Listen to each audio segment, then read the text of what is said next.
Hello and welcome to another video on the Grimwood Watch Modern channel, and today I've got two Pagani Design watches in front of us which I'm going to be doing a comparison on. And this is off the back of me actually getting a few messages from people asking me to compare both these watches, say what's different, what's similar, and which one I would prefer to wear on the wrist, or which one I do prefer to wear on the wrist, I should say.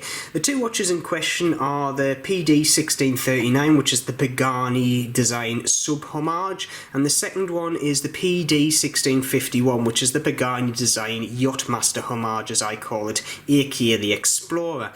And to be honest, I love both watches. I've had the one on my left here for around about 2 months, I've had the one on the right here for 7 days, but I've literally worn this 7 days straight now. I absolutely love this piece.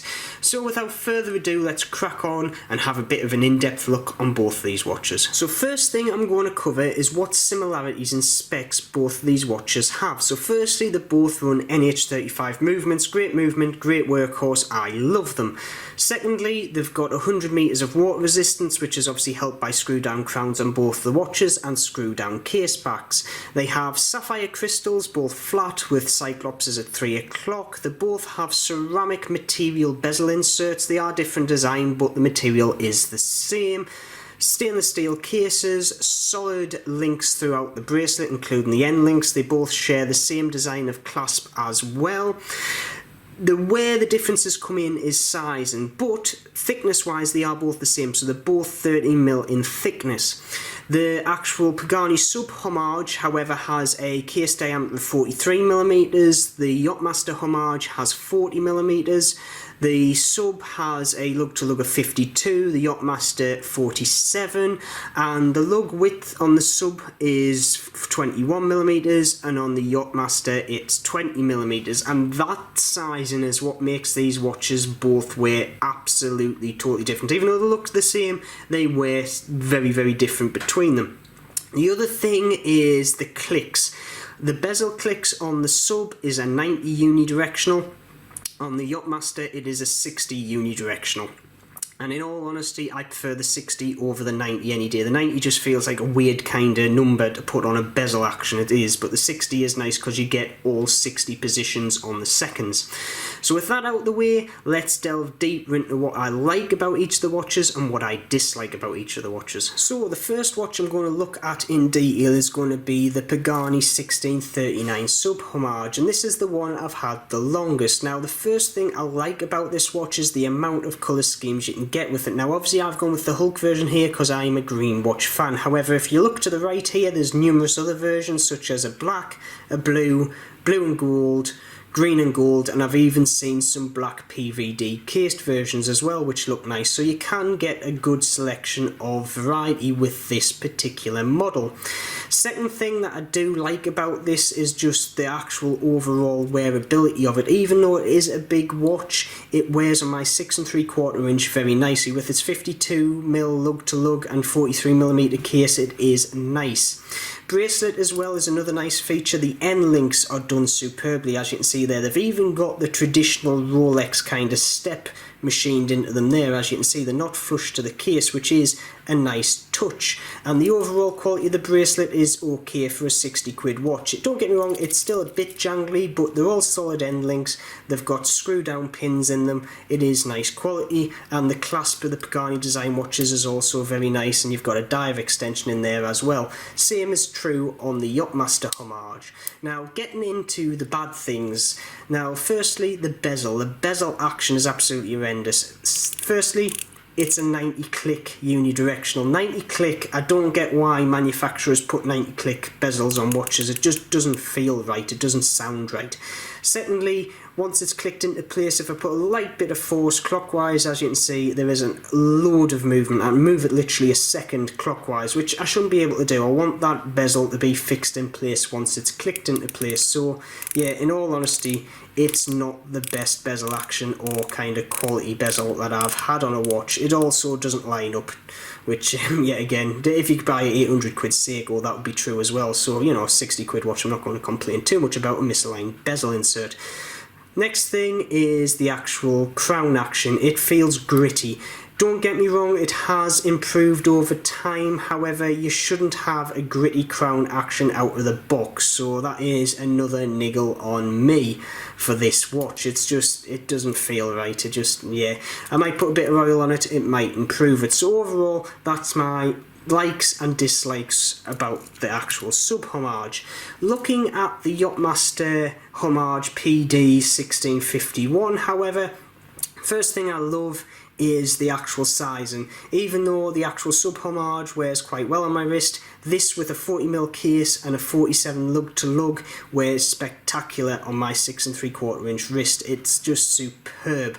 Second thing I like is the bezel action. It's a 60 click this time, unidirectional, so it feels right, and also once it's in place it doesn't move whatsoever, which yet again, that's the way a bezel should be. Next biggest gripe I've got about the Yacht-master, yet again, is the crown action. This is way grittier than the Submariner, even when the Submariner was new, and actually to the point where I'm thinking I'm going to have to look at it. It is gritty as anything. It might improve over time, so I might leave it a week and see with a bit of use if it actually frees up. Third thing I don't like about this watch is the end links on the bracelet. If I bring the end links up here, you can see on my right hand side here it's actually protruding the case, on the left hand side it's actually inboard, and the same is true for the other link as well. And even though these bracelets are basically constructed exactly the same by the look of it on the outside, this one sounds more jingly. It doesn't feel as quality, and also it's got the kind of mixed brushed and polished links, which I just don't like anyway, but that's just my own personal opinion. Yet again, the clasp is the same as on the sub, and this just feels exactly the same as well, so that is another nice feature. So that is a quick whistle-stop tour of what I like and dislike about both watches. Now I'm going to get into a loom shot now. I'm going to compare both these watches together, and we're also going to put a Seiko SKX in just to show you how bad the loom is on both these watches, but one of them does perform better. So with that, let's get on with the loom shot. So looking at the loom, firstly, both of them are bad compared to the SKX. However, I would dare say the 1639 does kind of pip the 1651 at the post, but in all honesty, do not buy these watches based on the loom because they're both absolutely horrendous. So moving on to a wrist shot, well, as we can see, the first one up is my Yacht-master homage, and in all honesty, this one wears absolutely superbly on my wrist. The 40mm diameter in case, the 47 lug to lug, it's perfect on my 6 3/4 inch wrist. Bracelet is nice and comfy as well, so is the clasp, but proportion wise on my size of wrist it looks spot on, but it still has a lot of presence. So now with this one looked at, let's have a look at how the Submariner wears on my wrist. Now moving on to the 1639, and the first thing you can see on my wrist, it fills it a lot more. The lugs reach way out into the edge of my wrists. However, even though that is the case, it does still wear very comfy. It's a bit heavier, I think it's around about 10 grams heavier over the Yacht-master homage. However, overall, it is still a very comfy watch to wear. And I would dare say for the bigger wristed person, this is definitely the one to have. So with the wrist shots out the way, let's move on to my final conclusions. So, my final thoughts on the comparison between the Pagani Design 1651 and 1639. Well, in all honesty, both these watches share 90% of the specifications. They are 90% the same watch. However, the 10% does make quite a difference in my mind, and if I'm going to call it, I would dare say for me, the 1651 Yacht-master homage is the one for me. And the biggest reason, one, the case being at 40mm and the lug-to-lug being at 47mm is the perfect fit for my 6 3/4 inch wrist. Now I dare say for the smaller wristed people out there, this is the watch to go for out of the two of them. However, that doesn't mean that the actual PD 1639 is out of your ballpark, because this still wears quite well on my smaller wrist, but it will look, to be honest, more in proportions with a bigger person's wrist overall.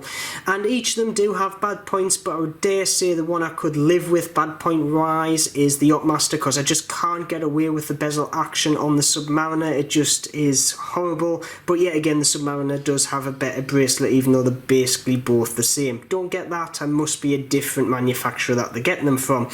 However, with all that said, please put in the comments, which one would you go for? Would you go for the 1639 1649 or the 1651? Or would you just not go for any of them because you're not into the whole Pagani design thing? Please put in the comments. If you have liked this video, please subscribe, press the bell button, and as always, keep safe and I shall see you soon.